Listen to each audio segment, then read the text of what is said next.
I'm pretty wild and crazy. One time I ate bread without the crusts.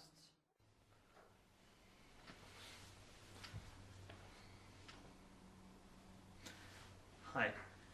This is Paden Hunter's Back to Uni vlog, which is a response to William Jackson's challenge that I make a vlog sometime before Christmas. And though it's now long past Christmas, I guess that this will just have to do. Yeah, so I thought that it'd just be a bit of a muddle of things that have been on my mind lately. Lately meaning in the past few months, so it's a bit more of a backlog than a vlog.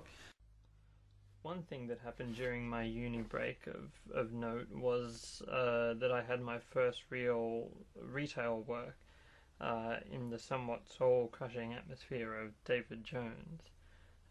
For your viewing pleasure, I prepared a short presentation on the monotony of day-to-day David Jonesing. Our store policy dictated that it was our role to stalk up to any customers we encountered and make it known to them that we were relying on them to purchase something, and to be as efficient about it as possible. More often than not, they only had a cursory knowledge of the children that they were buying these toys for, and so it was often good whenever a product elicited a particularly annoying shriek or flashing lights to remind them that it's a great toy for a kid that isn't yours. And then you'd have to begin to sell the David Jones American Express to them, which was always fun, because there's nothing more impulse buy than a credit card.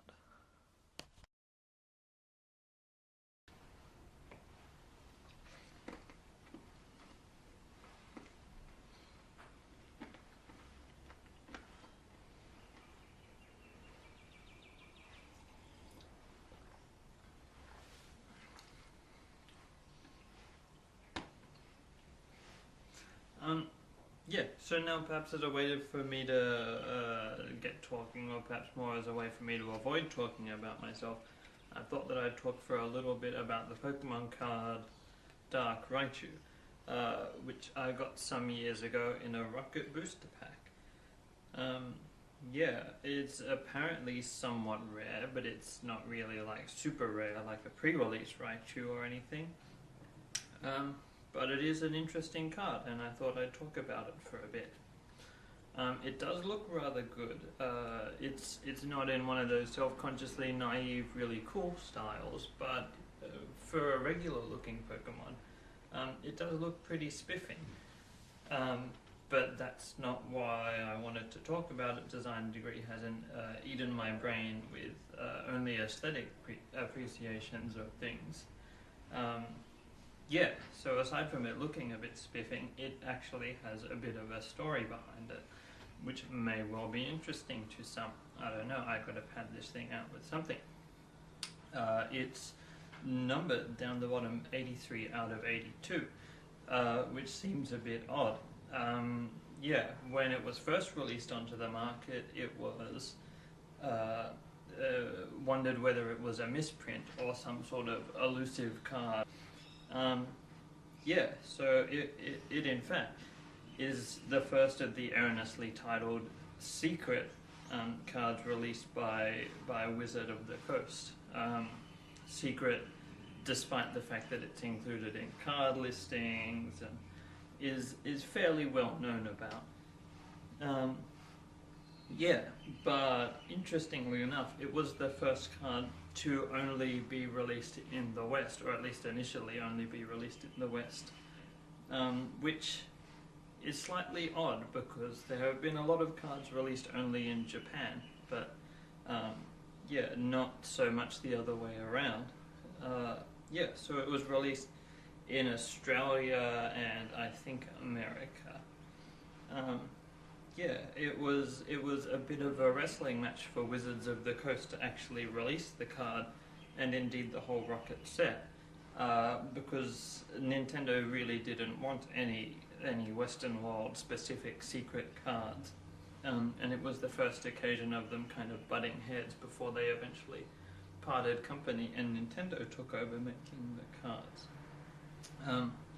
So yeah, so for a while it was considered especially rare as being the first of these secret cards, but that's kind of dwindled off by now, and the market for a lot of Pokemon cards has also disappeared. But it is an interesting little slice of insignificant history that I thought that was pretty interesting to research, at least for me. What's with the flickering? Like, it's not doing it now. Oh, there we go. What's flickering? That.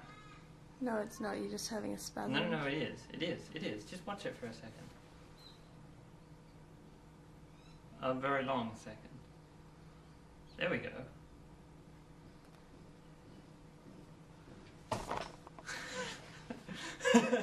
I thought that'd be the like Marjorie Dawes moment when you just knock it over as you leave. Anyway. Thank you. Oh, flickered again. Bikini Kid. Oh, now I can't look lovingly at myself. Anyways, yeah, so this is a skateboard. I've never skateboarded before in my life, but somebody told me I should hold it. Yeah, I had a birthday prearranged for me by somebody else, which in itself was alright. However, I entered into a very short, perhaps even 3 lines worth of argument with someone else about Jack Black and Will Ferrell, namely who had the better comic timing, and I lost very quickly, defending Jack Black, who I tolerate a lot more than Will Ferrell. However, I had hoped here on my mighty soapbox that I might be able to refute their points about Will Ferrell. However, I have long since forgotten them and have not done any research at all. So I thought that I'd move on to something else. Namely, recently a great love of mine, Jurassic Park, was criticised by someone. And so I thought I'd talk a bit about that wonderful, wonderful movie. And hopefully just get people thinking about it. Yeah. So now, what to talk about with Jurassic Park? Because it's kind of got everything in it. It's got amazing pacing, great production design, great CG effects, groundbreaking even. It's got dinosaurs for F's sake. Jeff Goldblum, and just amazing. Yeah, then again, I guess so do kind of the other movies in the Jurassic Park franchise, but they're a bit iffy. Number 2 is kind of alright, quite alright even. It seems to have more engaging characters than the first Jurassic Park, but I don't know, I like the first one more. And I guess I feel that it just has a bit of a richer story to it than the other ones. Even if it is kind of obfuscated by drivelly dialogue about genetic engineering and the problems relating thereto. So yeah, so the first interesting thing about Jurassic Park, the first one, is that the dinosaurs aren't treated really like movie monsters at all. There's no like Frankenstein style, the creator of the beasts facing them down. There's no kind of searching for some sort of magical quick fix that they find at the end that somehow destroys the dinosaurs, except maybe one. And their synthetic origins are dealt with initially, but they don't really play a lot into like the behavior or design or much to do with the creatures. They're just kind of treated a bit like animals, I think.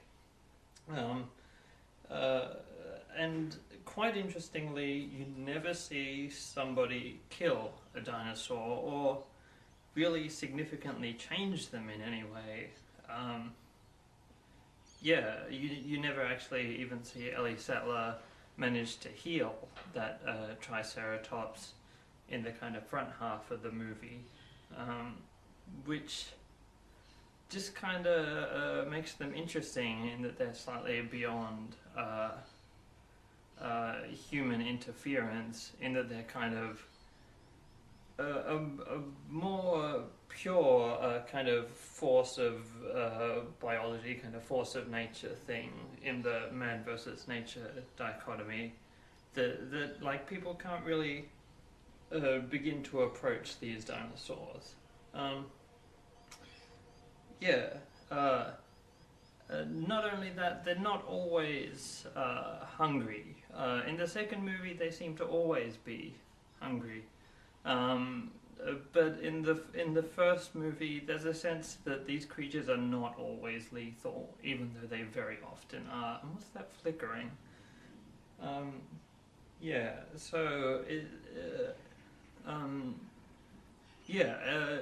They seem like animals, and you do see dinosaurs attacking other dinosaurs. That's the one time that you do see dinosaurs being killed is not at all by humans. It's by other dinosaurs, and so they're kind of like these two contain the human and the dinosaur world that, as Grant said, suddenly thrown back into the mix together. So now you've kind of seen this unstoppable force versus humanity thing in a lot of movies, especially zombie movies and the like, where there is a band of survivors. However, the underlying selfishness of these survivors eventually destroys the group and destroys their best efforts at saving each other and themselves, I guess. Jurassic Park is a little bit different, though, in that you do have a band of people stranded on this island all of a sudden, and a lot of the plot is put in motion by selfishness. But even trying positive things like trying to get the park back online seems to have negative consequences for a lot of the people involved. When the electric fencing is turned back on, for instance, by Ellie Sattler in this kind of flourish after she manages to escape the velociraptors, suddenly it throws people's lives into danger, and that's it's interesting how it's not just the people trying to erect. It is kind of just erecting boundaries around ourselves is futile when we don't really understand this unstoppable natural force. Generally it seems to play with this man/other dichotomy in a very interesting way, and I think that that's perhaps one of a large list of reasons why I find Jurassic Park fascinating. So don't criticize it, anyone. Also, I'd like to thank the wonderful Unicorn Towers and its wonderful inhabitants, Helen and Mr. Rusty and stuff, that made shooting this vlog possible. And I'd also like to say that William now has to make his one, so let's all look forward to that and make fun of him until he does. I think that I'm done. Thank you, effing Croy.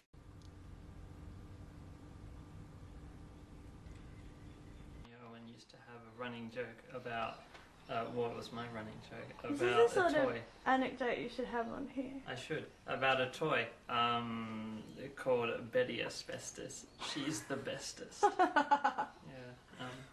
amusing.